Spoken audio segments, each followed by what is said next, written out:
many years because she lived to 99 and a half. And she spent 35 years every winter with me. She would come in usually October and stay until March or April. And that was really interesting because I was not home. I was always traveling. And she had never approved of my husband. And so they got to spend a lot of time together, some good, some not so good. But the interesting thing was that, she spent the time with us. And it was a nice time. It was a good time. She used to say to my sister that, and I didn't know this until my sister told me, that my sister was the one that took care of her, which I always thought I was the one that did, but that I was her soulmate. So I thought that was kind of interesting. So yeah, I had my mom with me over the winters for 35 years. Yeah, those are special. That's nice you had that time with her all those years. It really Absolutely. is. And I would took her when I was doing all the work in Miami, and I would do fashion shows and I would do speeches and things like that. I always took her with me so that she could, first of all, get out of the house. And second of all, she could see what I was doing so she would understand why I was so dedicated and so involved. And she really enjoyed herself. Oh, that's wonderful. Well, why don't we take a moment for our listeners here because you're a really special guest and you mean a lot to me because again, you're the reason why I'm even doing this. I wouldn't have even podcasting Dr. Gayle wasn't really even on my radar to do. And so anyway, I'm doing it. It's a blast. And so why don't you share with our listeners today a little bit about your radio network, your shows, because you do really a lot of neat work for the community out there. Well, I have three different shows. I have one that's women in business. And of course, I interview women who have their own business or are senior managers. And then I have a show called Living Regret Free. And I interview both men and women who can show you how to live a happier, more joyful life. And that might be getting through addiction or through a bad divorce or a serious illness, but just how to live a happier life. And then I have the SOB show, which is for women 50 plus, where we talk to women who are over 50, who are doing fabulous things. And of course, then I have the network where there are women over 50 doing shows for women over 50. So those are the three shows that I have. And now I'm doing Facebook Lives for my groups. I have one for I have a Facebook group of SOBs, Spunky Old Broads, and I have 360 women in that. And then I have my personal page and my business page, and I do three different Facebook Lives for each of them. So, I'm trying to get the message out there. It's just time for us to enjoy ourselves and to be happy about how we spend our day. For us to get up in the morning and be miserable all day and go to bed at night that way is just not the way to live.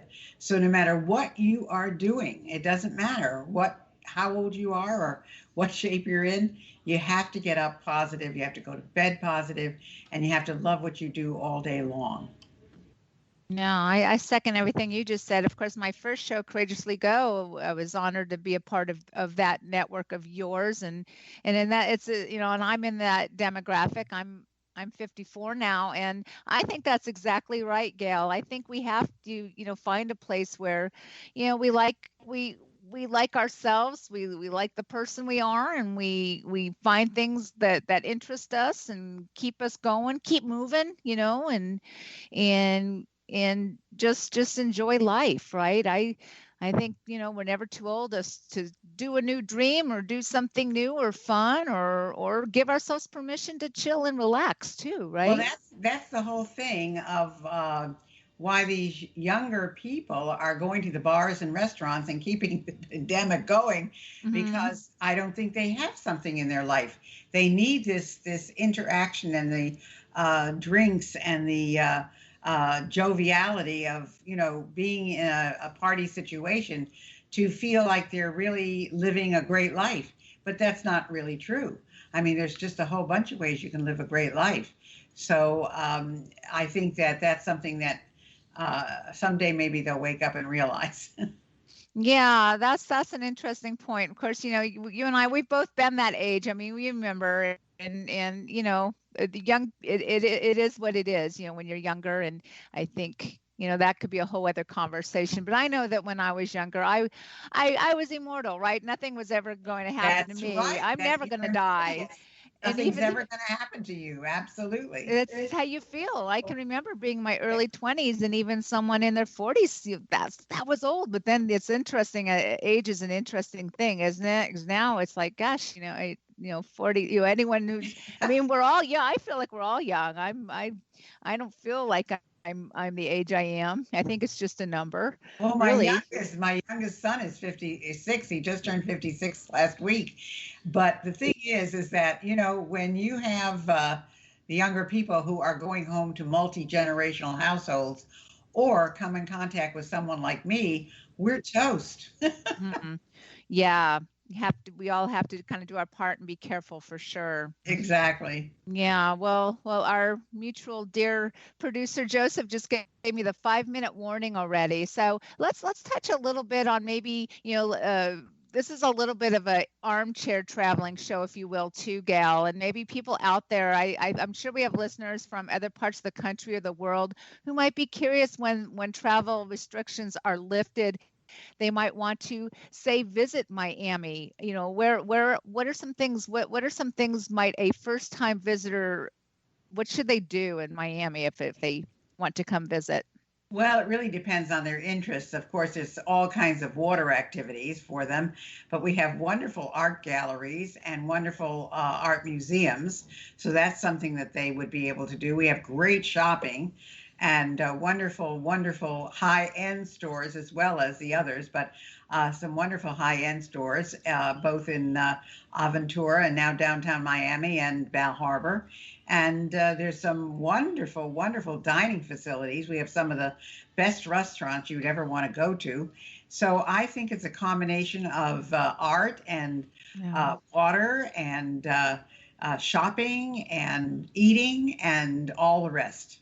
Yeah, Miami you really kind of have it all down there. I remember when my daughter, who's 23 now, but she was 17, we kind of did the university tour thing. And I remember taking a swing down there with my daughter. We got the full campus tour of FIU, which was just great. And I really wish she had decided to go to school down there in Miami. I just think it would be a really fun place to visit, especially as a young person, Yeah, yeah. I mean, it's a great place to live and it's a great place to visit. And of course, I've had the opportunity to work in 50 countries. So I've seen a lot of the world, and I'm always happy to come home to Miami. It's always nice to come home. It's always fun to go and have one's adventures, right? But it's good to be happy about where you call home. And I second that. I'm always happy to get out of town for a little while, but it's nice to come home to Jacksonville. And I actually felt the same way when I lived in the Seattle area too. So that's always a nice feeling.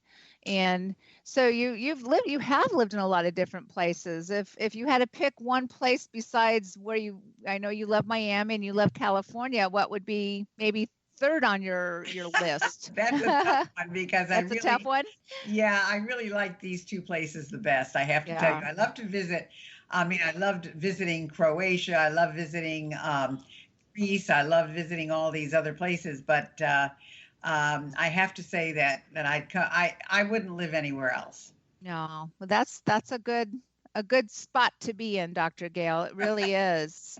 Well, it's our time is almost up, believe it or not. Before we say goodbye, where can the listeners find out more about your shows or your work? Well, if they go to spunkyoldbroad.com, my website, everything is there. We have a store there where they can buy merchandise, and I have hoodies and T-shirts and cups and all kinds of things. And then I also have the sobuniversity.com where my programs are, which they can buy if they're interested in those. And then they can go to the Facebook group, the Virtual SOB Club, and they can join that if they're over 50. So lots of different places, but main site, spunkyoldbroad.com. Oh, that sounds good. And that Facebook Live thing, that sounds like fun. I may, when I have a little more time on my hands, I might look into that, and you and I can stay in better touch, because I'm really happy that we've had a chance to reconnect here. And thank you for all the good work you've done and got me going on this. And I appreciate your spending your precious time with us today. So thank you, Dr. Gayle. Well, thank you for having me and continued best wishes, Deb. Oh, and likewise. Thank you so much. And everyone out there, our time is just about up. But this is Deborah DePietro, and I hope that you enjoyed your time with me, wandering around the world. Perhaps you've been reminded about something wonderful in your own backyard, learned something about a faraway place, or got some ideas for future trips. Here's to keeping wonder alive, moving forward, and connecting with our global neighbors. See you next time.